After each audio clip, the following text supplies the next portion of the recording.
Hello, everyone, and welcome back to Nonprofit Enthusiast Live. I'm your host, Lasheena Williams, and I'm so excited to be here with you all today. So, this month's theme, in case this is your first time tuning in this month, is the art and science of measurement and evaluation. So, we're going to continue the conversation around this theme. And remember, if you are a nonprofit organization, you're like, hey, look, I'm trying to set these goals for the month and just so many different areas that I can focus on. Follow our themes. That way, you can take advantage of these conversations. You can drop any questions that you have in the chat box, and we'll definitely respond to your questions in the chat. All right. So before we get started, I want to take a moment to introduce you to our guest today. We have Dr. Emilie Socash with us. Dr. Socash is the founder and CEO of the Nonprofit Help Center, which she founded in 2018 after working in the nonprofit sector for over 20 years. She holds a master's in nonprofit management and a doctoral degree in organizational and leadership psychology, and her doctoral dissertation focused on psychological factors related to donor behavior. Ooh, money, money, money. We love those conversations. In 2021, her company launched the Merit Nonprofit Professional Development Platform, an online capacity building system that is designed just for nonprofits teams, which now support over 300 nonprofits and thousands of people who work at them nationwide. In 2023, the Nonprofit Help Center team launched the Nonprofit Board Member Basics online course and continues to help nonprofits measure their capacity using the Impact Capacity Assessment tool. She has published 2 books on personal mission statement development and works to use her word to improve the world. Dr. Socash is an avid traveler, reader, and believer in the power of people to make great things happen. So we are so excited to have Dr. Socash on and continue this month's conversation on measurement and evaluation for nonprofit organizations. Hello, Hello, hello. I'm so excited to be here today with you and with everyone who is tuning in. Yes, we are so excited to have you on and just learn more about you, learn more about the Nonprofit Center, and just so much. We have a lot to talk about. Listening to you make your way through my bio, which is admittedly it's a mouthful. There still is so much to talk about. I love what I do, and I'm really loving on the energy that you bring here with the nonprofit enthusiasts. So let's get it started, Lasheena. What are we Yes, going to let's start with? go. Thank you. So first, I want us to talk a little bit about, so I know I read your bio and all the amazing things that you did. And we have a lot of viewers that they're just starting out. So I always like to start as, where did you start out? How did you start your nonprofit journey? So, so you mentioned 2 of my academic accomplishments, right? My master's and my doctoral degree. But it's important, I think, to note that I went to a state school near my hometown for my bachelor's degree. I studied English. And why did I choose English? Well, because I love to read, love to write, and I didn't know what I wanted to do. I was never one of those young folks who really had drive or clarity or focus. I knew I wanted to do something that was just kind of good in the world, that would feel good, that would maybe be good for others. That was pretty much my entire thought. And I knew that completing at least my bachelor's, I knew that would start me at least in the right spot to at least figure some things out.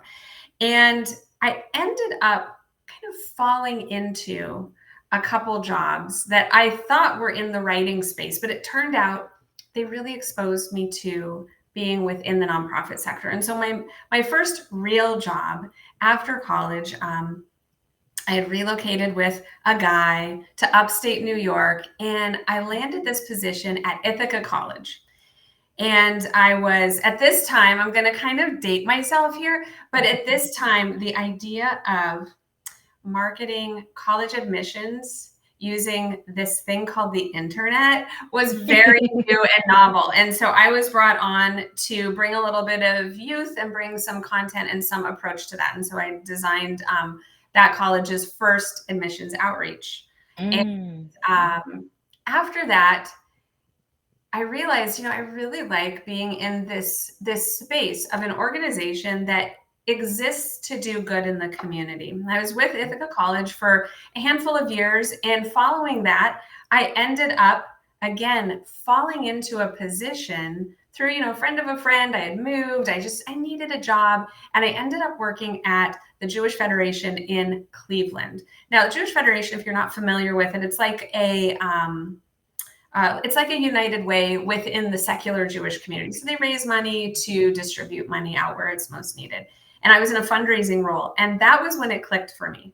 That was why I decided to go on and do my master's in nonprofit management. I was a development associate, and I went from being, like a marketing writer to, at Ithaca College to a development associate.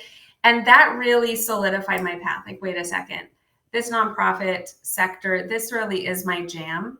And I want to stay doing this, doing it better, more expansively, and ultimately even deeper on a personal level. Love it. Um, so if you don't mind, because I know in your bio talks about the nonprofit health center. If you can tell us a little bit about the help center and what you all do for nonprofit organizations. Sure. So I've had the opportunity over, the 2 decades that I worked in the sector within nonprofits, leading them, doing a lot of development work. I had the opportunity to do a lot of different things. And so when I started my company, I wasn't exactly sure what is the thing that we do for nonprofits. And after about a year of doing a lot of things, I realized that my passion area is around capacity assessment and capacity building. And the word capacity can kind of sound a little bit ominous or clinical almost, right? Mhm. But really what we're about is helping nonprofits improve how they do what they do. So the causes that we interact with, they range from children's museums to, we have one organization that prevents veterinarian suicide. That's a real thing. It's at epidemic proportions. I didn't know until I was working with them. Mhm. We have domestic violence, sexual assault, child advocacy, food pantries, like you name it. Mhm. We work with them through building up their core capacities. And so with the Nonprofit Help Center, we do that in a couple ways. So on one end, we do an actual assessment of the organization. And I know we're going to go like long and deep into like what that's all about. We do that. We also offer a professional development platform that builds capacity in every team member. That is this amazing online micro-learning experience.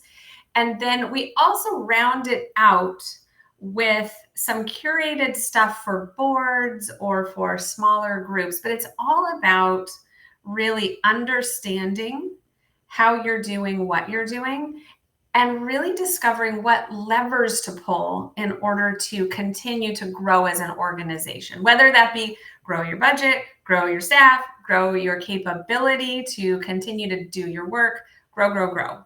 We're the capacity people. Love it. Thank you. So, all right. So this month's topic is one of those topics that either excite or scares nonprofits. So, when we talk about measurement and evaluation, what tips do you have for our viewers that's tuning in when it comes to this area within their nonprofit organization? Okay, so I'm going to take the cue from you. My first tip is don't be scared. Sometimes we're scared. So if I'm going to put on my psychologist hat, right? Sometimes we're scared because we don't, if we don't know, then we don't have to do anything about something. So like I might be scared that some sort of an assessment or an evaluation is going to reveal something about my team that I don't know, or it's going to shine a light on something that I already know needs improvement. And so we get scared for different reasons. But there are 3 things I think are really kind of top of mind for my tips on any organization that's going to be brave enough to say, okay, we want to evaluate how we're doing. We want to do some sort of an assessment. So one thing is to keep at the forefront the idea of inclusion. And when I say inclusion, what I mean is all of the obvious voices in the room should be included. But then we also want to make sure that we are including the voices that we may be hesitant to include. So that could be, that devil's advocate board member, that one that is, often squawky or maybe gives us a hard time. We've got to include that voice. We need to include voices of those who are a little bit fresher to our organization. It could be a newer staff member.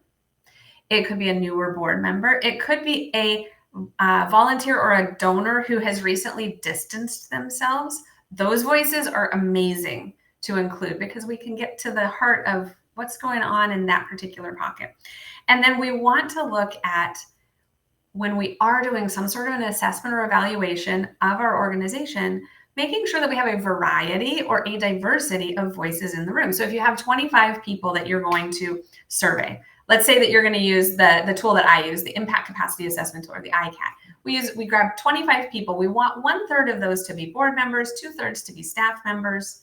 And we really look to make sure that there are newbies and old timers. We want those who are at different stages of life, different levels of economic capacity, all the different kinds of difference.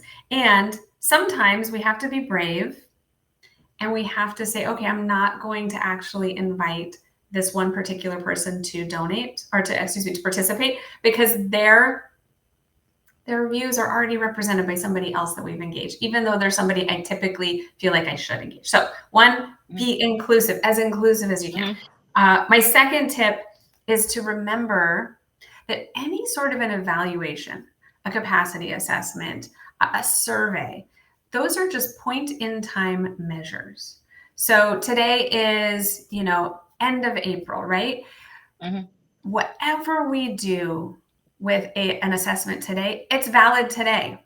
And so we have to understand that sometimes it is affected by, we are, for example, what's going on in our lives in April. That's okay. I'm back. What is going on? That's okay. So when we think what is going on in our nonprofit world at the end of April, we're often doing budget prep, budget finalization, right? If we're on a July 1 fiscal. So we might have our responses a little bit overshadowed by worry about the budget. How am I going to make my budget? How am I going to make sure that we're going in, not in a deficit? So that can cloud. Just remember, it's a point in time. It could be that we have a staff member who participates and they're contemplating leaving our organization. Or on the flip side, they're super excited that they just got a promotion. So it's a point in time. You can redo it in 6 months, redo it in 12 months. And then you start to see, how are you really doing? How are you improving over time? What's changing? So that's point number 2, point in time. And then my third tip is that we need to remember that anytime we gather data, whether this is around our program implementation, if it's around our staff satisfaction, if it's around anything with the board engagement, we need to remember that the collection of the data and even the analysis of the data, that is not the end goal. We may collect it and analyze it somewhat imperfectly, but the main thing that we do is we need to activate around it.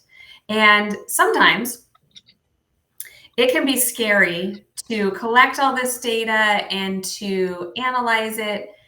And then it's like, wow, we've discovered we have 12 different things that we really need to work on as an organization. Have no fear, take a breath, and use that as an opportunity to focus your capacity building efforts. Focus on one thing. Say, in this season or in this year, we are going to work on maybe it's strategic planning, maybe it's decision making, Maybe it is our board engagement. We're going to agree that yes, we have a lot of things we can always stand to improve, right? We're never at a lack for things that we need to work on. But these are the couple things that we decided would help us advance as an organization if we prioritize those. So inclusion, remember it's a point in time, and focus on activating, not just analyzing. Those are I my big. love it. I love it. I love it. Yep. And then so with inclusion, I was just thinking about, so in addition to my nonprofit enthusiast hat, I also founded a nonprofit in 2012. And we're in the process of launching teen programmings due to there's not a lot of teen program in the area. And one of Mhm. the first places that we started when we went back and forth, we met, we're like, yeah, we can do this, we can do this. And then that aha light bulb went off because you, and it was like, wait, why are we doing this? Why don't we let the teens do it? So from there, creating a Mhm. board of teens that's able that voice list or the voices you typically don't hear, bringing them into the room and letting them Yes. create what the initiative becomes. So that's when I hear you say be inclusive.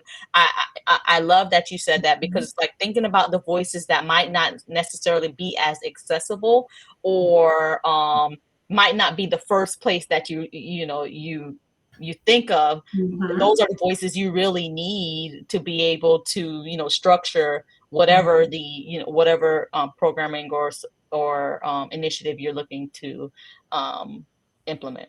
Totally. And that takes my mind to the idea of community-based evidence.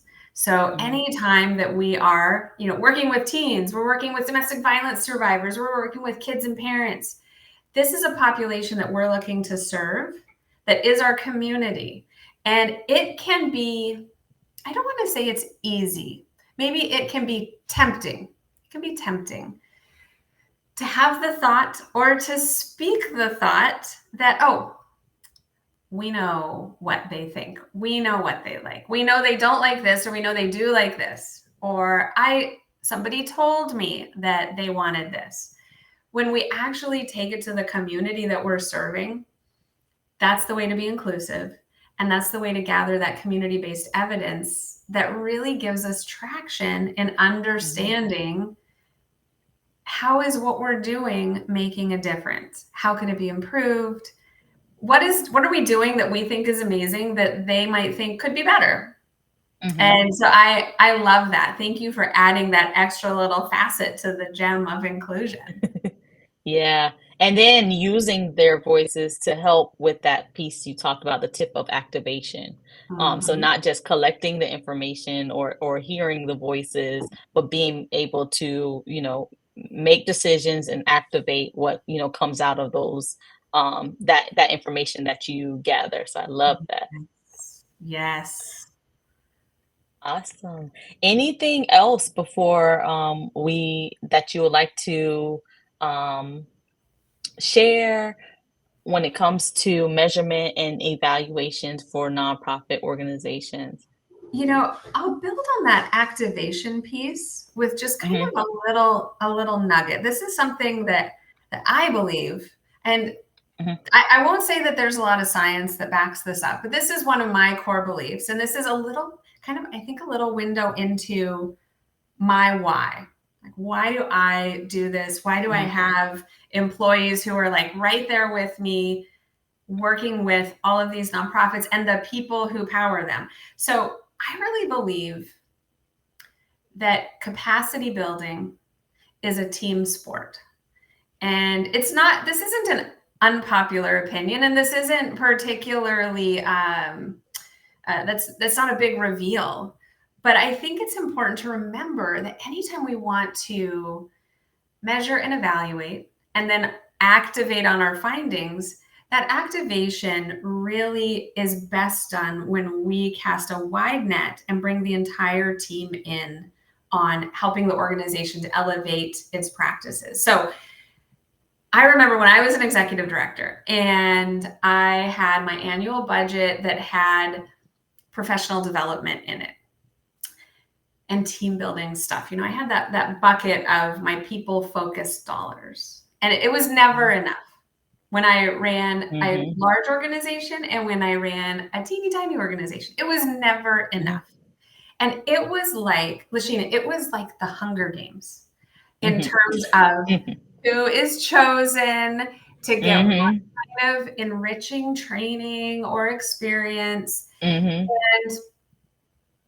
And I just remember looking at this number and then looking at my team and thinking I have to choose who gets invested in, basically, Mhm. rather than the model that I now operate with, which is like full team engagement in Mhm. all of our products and platforms. It's a team sport. There is magic that happens when we involve everybody. And when I say everybody, I mean everybody. Mhm. It's, the part-time afternoon front desk person. It's the CFO. It's the intern that's with us for a semester, but is like really, really dedicated to our mission. It's that regular volunteer that's a part of the process. It's that person who just joined the staff last Tuesday, and it's the person who is retiring next month. All of those Mhm. people are typically the ones that get overlooked for that investment in the capacity building. And so, my why is really to make sure that we're democratizing the ability of our entire team to make an impact on how we do what we do. I love that. I love that, especially when everyone's like part of the conversation, even just the relationship building amongst the team makes a better atmosphere for the Mhm. organization and the growth overall. So that's awesome. Exactly. Yes. So let me ask you this. So you talked about the ICAT and the assessment, Mhm. and um, have you ever seen an organization that I guess uh, I guess you could say scored like Mhm. at the maximum on the Mhm. assessment? I have had one. So the ICAT, just as a kind of a lay of the land, the ICAT Mhm. measures 6 clusters of capacity within a nonprofit. And then beneath those, there are 27 subcapacities. So there's a lot of scores that are kind of ping-ponging around. I have had one organization, and I'm thinking maybe two. I really think it was just one. They did not score perfectly on all 27 measures. They were the only one that I saw that got a 100 on one area. Everybody else, it's a whole hodgepodge. And we Mhm. will see, it's very, very typical across those 27 scores to see a range of scores. It's on a 100-point scale, and 70 means you're doing good in the 70s. 80 means you're doing really good, and 90 means you're doing excellent. So we really just want to see scores that are 70 or higher. That gives us something to work with. Mhm. It's pretty typical that the range is somewhere from the mid 50s. Usually there's like a couple scores in there that Mhm. are mid 50s up to the mid 90s. That's the kind of the range that I typically see. It's Mhm. pretty rare to see an organization that's across the board 80s or across the board 70s. There's usually some dynamics in there. Mhm. And now, the funny thing was when I was doing Mhm. my meaning making session with that Mhm. organization that had my first and only 100 in one random area, I asked them, "Do you find it unusual that you got a 100 in this area?" Because that's perfection. Mhm. And perfection is unattainable. It's fictional. Mhm. We don't need to be striving for perfection. Good enough is good enough. Mhm. Mhm. And the executive director said, "I think that my team, because it was a smaller pool group. I think there were maybe 8 people that participated." Mhm.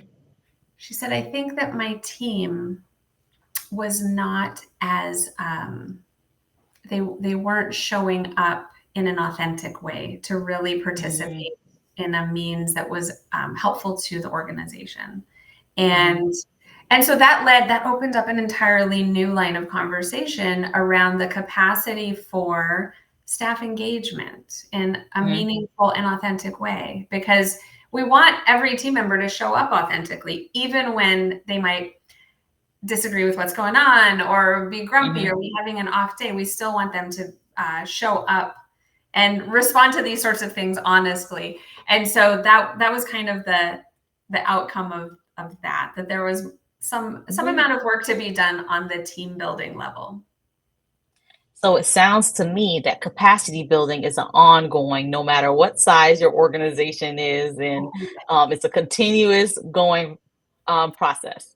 It is, and it's kind of like you can kind of pick your metaphor. Sometimes I think that it's like somebody, a circus act where they're spinning the plates, right? And there's only so many plates you can spin before a plate kind of wobbles or a plate falls. It would be pretty surprising if an organization could spin 27 plates all at once. So we typically see that there's this ebb and flow across different domains where we might be really on an upswing in the revenue generating cluster. This is things like how we relate to our individual donors, how our board is doing fundraising, how we are approaching our corporate sponsorships, our grant writing, like all that money stuff. That might be on a high. Now, when we're doing a lot of emphasis on our revenue generation, that often puts into motion, we can be doing more programmatically, right? We can be doing more investment in our operations. And so sometimes we see the revenue generating capacities are starting to pick up, but maybe some of our operational and management capacities are starting to take a little bit of a hit because we're trying to figure out how are we operating at this we've leveled up and we have to figure out how do we manage this. Our recruitment and retention might start to dip because we're figuring out what does recruitment look like in our new normal. So it's very common to see, it's almost like being on a cruise ship where it's like you don't feel the waves all the time, but like when you look out at the horizon, you start to see, oh wow, we are totally this way and that. Very normal for that to happen. Awesome. So how can our viewers keep in touch with you? So you can always reach me, of course, by email or LinkedIn. Just check out my name, Emily@nonprofithelpcenter.com. I think that Lasheena shares out our LinkedIn socials, whether it's me and the Nonprofit Help Center. So you have that opportunity. The other thing I would encourage everybody to do is to check out the Merit website. It's meritnonprofit.com. There is something for everyone there. And I think that you'll really enjoy poking around and thinking through, this might be a great solution for my entire team. Or, hey, I want to choose to pursue the nonprofit capacity building certificate that we offer. That's typically a 1-year program if you're ready to level up your own professional development. But LinkedIn is definitely the best way to stay in touch. We also have a new newsletter that we launched a couple months back that focuses exactly on these topics, all of the juicy capacity building, evaluation, measurement stuff that we've been talking about. So I highly suggest that you subscribe to that as well. Awesome. Thank you. So before we head out, I have a fun game, a hot seat game of this I'm or ready. that to get to know you a little bit more. All right. So let's go. So comedy movie or thriller movie? Comedy, definitely. I am a fraidy cat. Okay. Pancakes or waffles? Waffles. There's something about the extra level of process that it requires to make a good waffle. And chef's kiss, like I appreciate that. But I will never say no to a pancake. Okay. All right. Road trip or plane ride? Road trip all the way, but I do love traveling by air. And I will tell you a fun story. Last summer, my husband and I drove from our home base here in sunny St. Petersburg, Florida, to the Arctic Circle north of Fairbanks, Alaska in our 1964 Volkswagen bus. And we drove back. So road trip all the way. What? There's your big reveal. Yes. Oh my gosh. Yep. That is what a trip. How many days did it take? So we took 32 days and we covered just over 10,000 miles. Oh my gosh. Wow. That is awesome. Thank All right. you. Last but not least, Yes. um, ice cream cone or milkshake? Hmm. Tell me about the cone. Is it one of those like square bottomed like cake cones, or is it a pointy sugar cone or a waffle cone? I'm a cake coner, so let's say cake cone. Oh, okay. The milkshake. I am Okay. not. I'm not a cake coner. I want pointy cones. Now I need the cake cone and I need the I like when the ice cream sits at the bottom right until Oh, well, it starts to melt. I do get that. I do get that. Yeah. No, I'm sticking with milkshake. Awesome. Milkshake all Okay, the milkshake. way. Mhm. Of Awesome. Well, thank you so much for joining us today. I look forward to hopefully you'll come on for some future course. conversations I would and love that. um awesome. All right. Well, thank you once again. And thank you everyone for tuning in. And we will see you for our next Nonprofit Enthusiast Live. Bye, everyone. Bye, everyone.